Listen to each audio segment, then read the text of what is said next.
We're going to go into rebroadcast in about 5 minutes, and if you're listening on the internet streams, in the first hour I covered the situation with Mexico just completely collapsing, and border state sheriffs begging for help. They're under siege.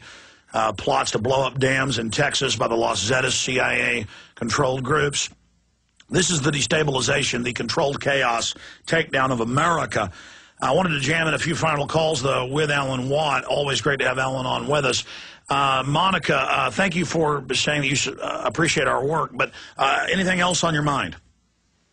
Yes, I was watching TV the other day, and something kind of alarmed me. Dr. Oz had a program saying how you can protect your family from anthrax. And I want to tell the American people that, you know, we have little time, and it's not fun to fight tyranny. That's right. They hyped anthrax attacks months before it even happened, and that's why on 9/11 I said they're going to launch an anthrax attack, and 3 weeks later we found out they'd already launched it. They pre-program, and when you know, it's incredibly obvious. Is that what you're getting at, Monica?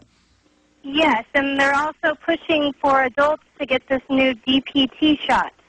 So that's something that should be alarmed to the American people. And look, it's not fun to fight tyranny, but we need to get off our butts and stop depending on Ron Paul and Alex Jones, because you guys do a great job, and you guys give a lot of your family time up to do what you do, and it's greatly appreciated. Well, we appreciate you, but I'm not going to have a family in the future, and I'm not going to be able to have grandchildren if we don't turn this around now. I mean, I don't think people understand that I use the parallel or the analogy of those old movies where you're trapped in the chamber and the water's pouring in, and if you don't figure out the combination, you're going to, drown very, very quickly. Alan, any other key points you want to make?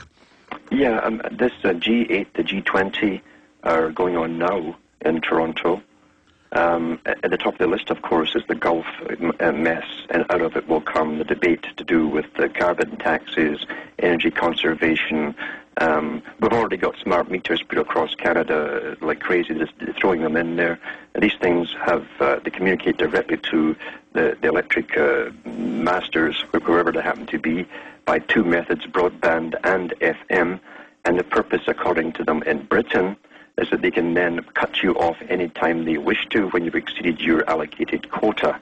Oh, that's already being done in California, and now the license plates are going to flash government Homeland Security messages and brainwashing. All the license plates nationwide, starting in California, will be little telescreen brainwashing messages. Alan Watt, have you seen that article? I haven't seen that one. No, that's interesting.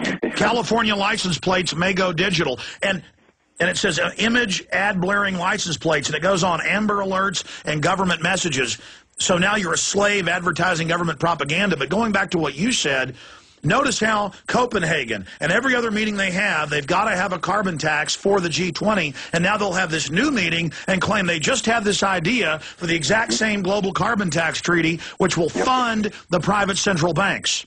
Yeah, they never change their tactics and their agenda. When they make a plan, doesn't matter what comes, they will run it through one way or another. But what's interesting, too, is that Canada, most Canadians don't even know it, they're using Canadian taxpayers' money to build big, giant CANDU, that's Canadian company, CANDU nuclear reactors in China right now. And we're paying for it from Canada because China, under the agreement through gas, is still a third world country, believe it or not.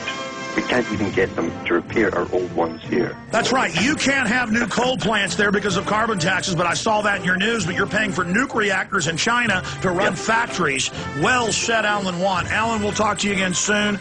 Alan, of course, is in our film Fall the Republic. Thank you so much for your amazing insight. Thanks for having me on, Evan. Thank you. Great job with the crew. Retransmission starts now. Don't forget the free iPhone app. Listen to the show at Infowars.com. See you back tomorrow, 11 a.m. Central.